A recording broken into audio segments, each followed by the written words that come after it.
قبرستان گئے ہو کبھی؟ وہاں ہزاروں لوگ ایسے دفن ہیں جنہیں لگتا تھا کہ ان کے بغیر یہ دنیا رک جائے گی، لیکن یہ دنیا نہیں رکی۔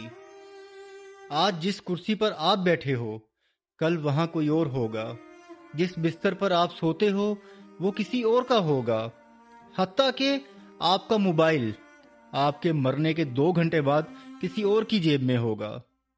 لوگ صرف 3 دن روتے ہیں، چوتھے دن آپ کے کپڑے تقسیم کر دیے جائیں گے، 5ویں دن آپ کی جگہ نیا انسان ڈھونڈ لیا جائے گا۔ یہ دنیا وفادار نہیں ہے دوست۔ تو پھر یہ اکڑ کس کے لیے؟ یہ غرور کیسا؟